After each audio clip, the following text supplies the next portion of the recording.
शिवरात्रि की इस कहानी को सुनने से गरीबी और दुख दूर हो जाते हैं और उस इंसान पर मेरी विशेष कृपा होती है।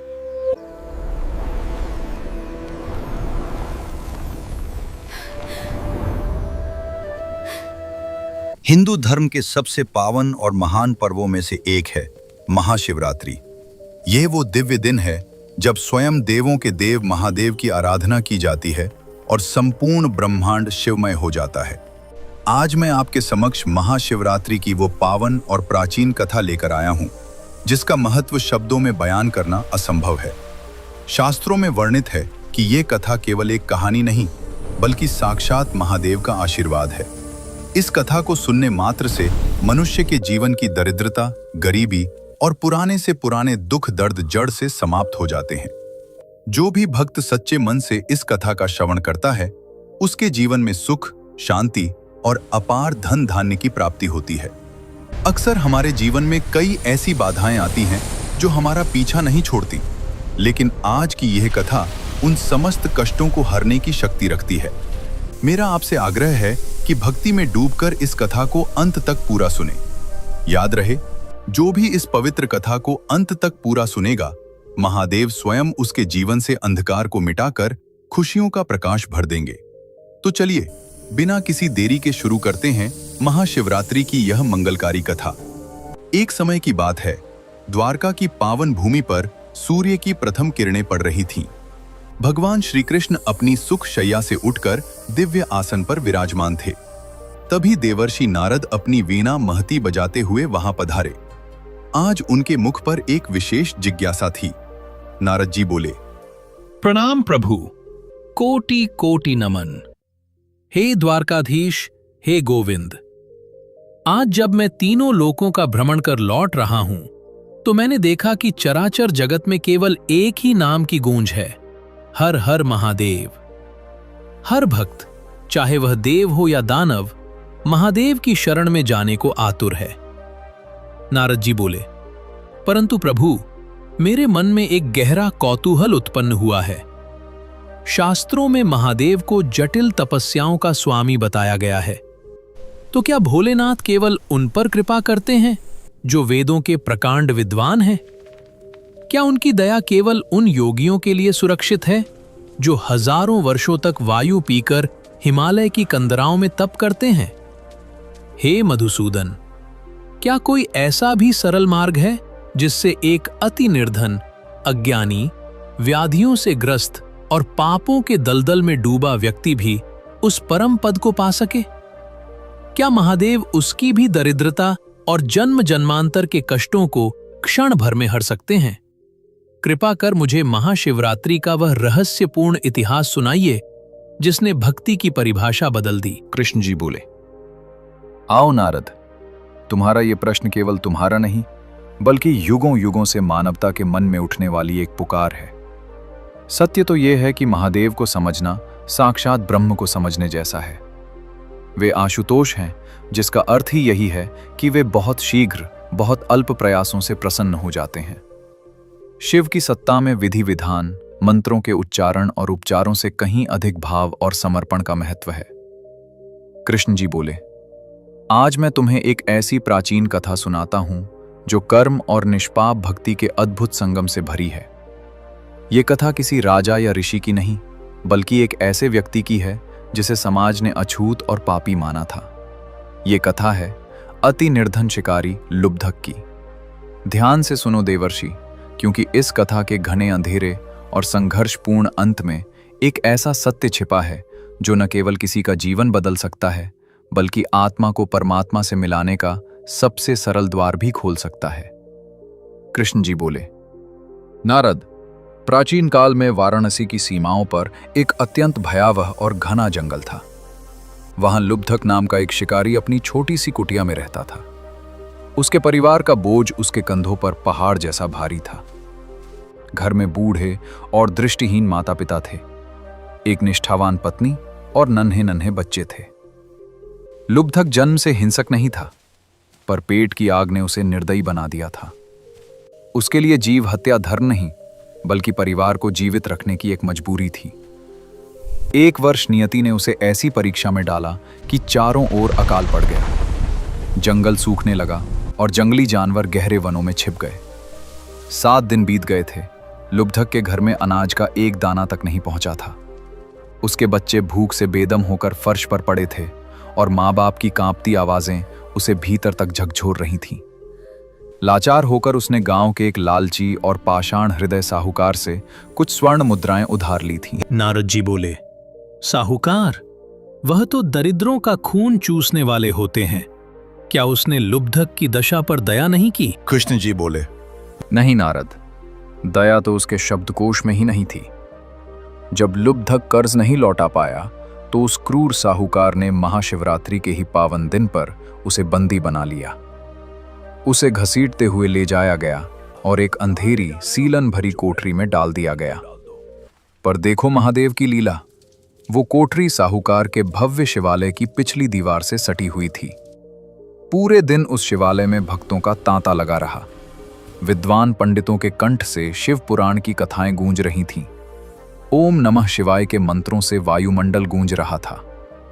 लुब्धक भूखा प्यासा उस काल कोठरी की मिट्टी पर पड़ा तड़प रहा था, पर न चाहते हुए भी उसके कानों में भगवान शिव की महिमा के शब्द अमृत बनकर घुल रहे थे।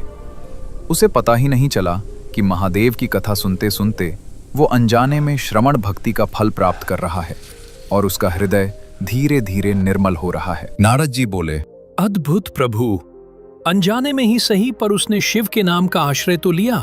फिर उस साहूकार ने उसके साथ क्या किया? कृष्ण जी बोले, शाम होते ही साहूकार गरजता हुआ कोठरी के पास आया। उसने लुब्धक को बाहर निकाला और बोला, देख लुब्धक, सूरज डूबने वाला है। अगर तूने आज रात के भीतर मेरा हिसाब नहीं किया तो कल सुबह होने से पहले मैं तेरे परिवार को गांव की सरहद से बाहर फेंकवा दूंगा। वे भूख से तड़प कर मरें या जंगली जानवर उन्हें खा जाएं, मुझे फर्क नहीं पड़ता। जा, ये तेरा आखिरी मौका है। लुब्धक बोले, सेठ जी, मुझे पत्थर मार लीजिए पर मेरे बच्चों को न सताइए। मैं आज रात अपनी जान पर खेल कर भी कोई शिकार लाऊंगा।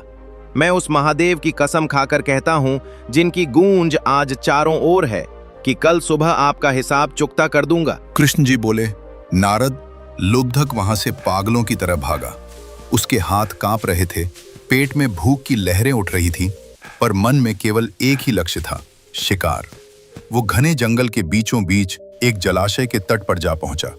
वो जानता था कि रात के सन्नाटे में प्यासे जानवर अपनी प्यास बुझाने यहां जरूर आएंगे। सुरक्षा और शिकार के सही अवसर के लिए वो एक विशाल पेड़ पर चढ़ गया। वो बिल्व यानी बेल का पेड़ था। कृष्ण जी बोले, अंधेरी रात, डरावनी आवाजें और काल जैसा सन्नाटा। लुब्धक उस पेड़ की डालियों के बीच छिपकर बैठ गया, पर उसे इस बात का तनिक भी आभास नहीं था कि उस पेड़ की जड़ों के पास सूखे पत्तों के ढेर के नीचे एक प्राचीन शिवलिंग दबा हुआ था, जो युगों से किसी भक्त की राह देख रहा था। नियति ने उस रात एक ऐसा खेल रचा था जहां एक पापी शिकारी अनजाने में ही उस महाकाल के सबसे करीब पहुंच गया था। कृष्ण जी बोले, रात का पहला प्रहर शुरू हुआ।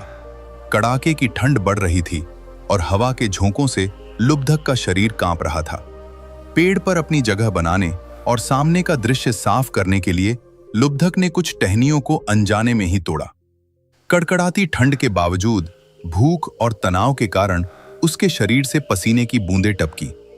वे बूंदें और वे टूटे हुए बेलपत्र सीधे नीचे उस शिवलिंग पर गिरे। नारद, अनजाने में ही सही, पर उस पापी के हाथों महादेव का जल अभिषेक और बिल्व अर्चन हो गया। तभी एक गर्भवती हिरणी वहां जल पीने आई। लुब्धक की आंखों में चमक आ गई। उसने तुरंत धनुष पर बाण साधा, पर जैसे ही वह तीर छोड़ने वाला था, वह हिरणी थर-थर कांपते हुए मनुष्य की वाणी में चीख उठी। हिरणी बोली, ठहरो शिकारी, रुक जाओ, मुझे मत मारो। मेरी आंखों में देखो, मैं केवल एक जीव नहीं हूँ। मेरे पेट में नन्ही जानें पल रही हैं, जो अभी इस संसार को देखना चाहती हैं। यदि तुम मुझे मारोगे तो तुम एक नहीं बल्कि कई निर्दोषों की हत्या के अपराधी बनोगे। मुझ पर दया करो शिकारी, मुझे जाने दो। मैं अपने बच्चों को सुरक्षित स्थान पर अपने परिवार के पास छोड़ आऊंगी और फिर स्वयं तुम्हारे पास लौट आऊंगी। लुब्धक बोले, मैं तुम पर विश्वास कैसे करूं? इस क्रूर संसार में जानवर तो क्या, इंसान भी वादे तोड़ देते हैं। मेरे खुद के बच्चे घर में भूख से तड़प रहे हैं। उनके प्राण निकल रहे हैं। अगर मैंने तुम्हें छोड़ दिया और तुम वापस नहीं आई तो कल सुबह मेरे बच्चों का अंत निश्चित है। मैं रिस्क नहीं ले सकता। हिरनी बोली, शिकारी, एक माँ कभी अपने बच्चों की कसम खाकर झूठ नहीं बोलती।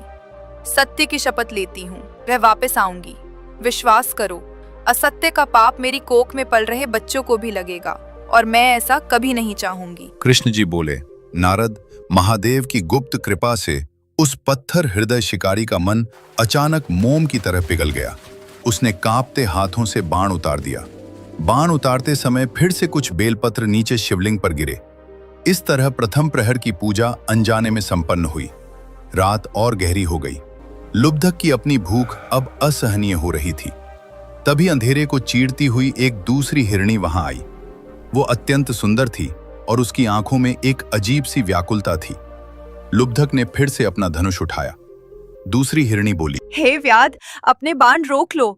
मैं इस वन में अपने पति की खोज में भटक रही हूँ। विरह की अग्नि मुझे पहले ही जला रही है। तुम मुझे तीर से मत मारो। मुझे बस एक बार अपने स्वामी से मिल लेने दो। मैं वचन देती हूँ कि उनके दर्शन कर और उन्हें अंतिम विदाई देकर मैं स्वयं तुम्हारे पास लौट आऊंगी। लुब्धक बोले, ये जंगल बड़ा विचित्र है नारद। हर जानवर यहाँ मनुष्य की तरह बातें कर रहा है और बड़े बड़े वादे कर रहा है, पर सेठ का कर्ज और मेरे बच्चों की तड़प का क्या? क्या तुम सब मिलकर मुझे मूर्ख बना रहे हो? दूसरी हिरणी बोली, शिकारी, जो वचन देकर विश्वास तोड़ता है उसका जन्म जन्मांतर का सारा पुण्य नष्ट हो जाता है। मैं उसी नरक के भय से कह रही हूँ। मुझ पर भरोसा करो, मैं लौट कर आऊंगी। कृष्ण जी बोले। लुब्धक ने एक लंबी सांस ली और उसे भी जाने दिया। इस बार भी उसके हिलने डुलने से कुछ और बेलपत्र नीचे शिवलिंग पर गिरे और द्वितीय प्रहर की पूजा भी पूर्ण हुई। अब रात का तीसरा पहर शुरू हुआ। लुब्धक का मन अब पहले जैसा नहीं रहा था। उसके भीतर की क्रूरता धीरे धीरे शांत हो रही थी। तभी झाड़ियों में सरसराहट हुई और एक बलवान तेजस्वी मृग हिरण वहां आया। लुब्धक ने खुद को संभाला और सोचा, दो को छोड़ दिया, अब तो कोई बहाना नहीं चलेगा। परिवार को बचाना है तो इसे मारना ही होगा। मृग बोला, हे शिकारी, यदि तुमने यहाँ मेरी दो पत्नियों को देखा है तो कृपा कर मुझे एक बार उनसे मिलने दो। मैं उनका रक्षक हूँ, उनका पति हूँ। मैं उन्हें अंतिम निर्देश देना चाहता हूँ कि मेरे बाद उन्हें बच्चों का ध्यान कैसे रखना है। उसके बाद मैं स्वयं तुम्हारे बाणों का भोजन बनने के लिए वापस आ जाऊंगा। लुब्धक बोले, मृग, क्या तुम सब ने मिलकर मुझे मूर्ख समझने की योजना बनाई है? तुम जानते हो कि अगर तुम नहीं लौटे तो सेठ मुझे मार डालेगा और मेरे बच्चे अनाथ हो जाएंगे। मैं अब और किसी पर विश्वास नहीं कर सकता। मृग बोला, शिकारी, सत्य ही इस संपूर्ण सृष्टि का आधार है। जो सत्य बोलता है, महादेव स्वयं उसकी रक्षा करते हैं। मैं इसी महाशिवरात्रि की पावन रात की शपथ लेता हूं कि मैं अपनी पत्नियों से मिलकर वापस आऊंगा। एक पुरुषार्थी कभी अपने वचन से पीछे नहीं हटता। कृष्ण जी बोले। नारद, लुब्धक की आंखों से आंसू निकलने लगे। उसने मृग को भी जाने दिया। उसे पता ही नहीं चला कि उसके निरंतर हिलने से शिवलिंग पर बेल पत्रों का ढेर लग गया था और तृतीय प्रहर की पूजा भी अनजाने में पूरी हो चुकी थी। अब केवल अंतिम प्रहर बाकी था, जहां लुब्धक की नियति बदलने वाली थी। कृष्ण जी बोले, नारद, रात का अंतिम प्रहर शुरू हुआ। लुब्धक के मन में एक अजीब सी हलचल थी। उसका धनुष उसके हाथ में था, पर उसका मन कहीं और था। वो सोचने लगा, ये पशु जिन्हें हम अज्ञानी समझते हैं, वे अपने वचनों के इतने पक्के हैं। वे मृत्यु के द्वार पर खड़े होकर भी सत्य नहीं छोड़ रहे। और मैं मनुष्य होकर जिसे ईश्वर ने बुद्धि दी, केवल हिंसा और पाप के दलदल में धंसा हुआ हूं। क्या मेरा जीवन इन मूक प्राणियों से भी गया गुजा है? कृष्ण जी बोले। इतने में भोर की पहली किरण फूटने ही वाली थी। लुब्धक निराश होकर पेड़ से उतरने की सोच ही रहा था कि अचानक उसने सामने का दृश्य देखा और उसके होश उड़ गए। वो पूरा हिरण परिवार, दोनों हिरनियां, उनके नन्हे बच्चे और वो तेजस्वी मृग, सब के सब एक साथ वहां खड़े थे।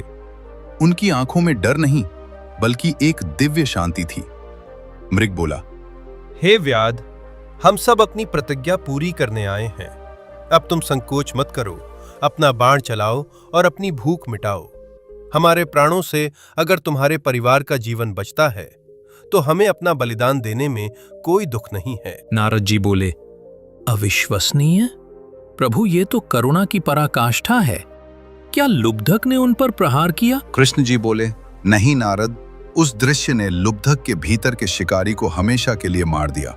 उसका धनुष हाथ से छूट गया और वो फूट फूट कर रोने लगा। उसकी आंखों से निकलने वाले आंसुओं ने उसके वर्षों के पाप धो डाले। लुब्धक बोले, धिक्कार है मुझ पर, धिक्कार है मेरी इस भूख पर। ये मूक प्राणी सत्य और धर्म के लिए अपनी जान हथेली पर रखकर आए हैं और मैं अपने इस नश्वर शरीर के लिए निरंतर पाप करता रहा। हे महादेव, मुझे क्षमा करें।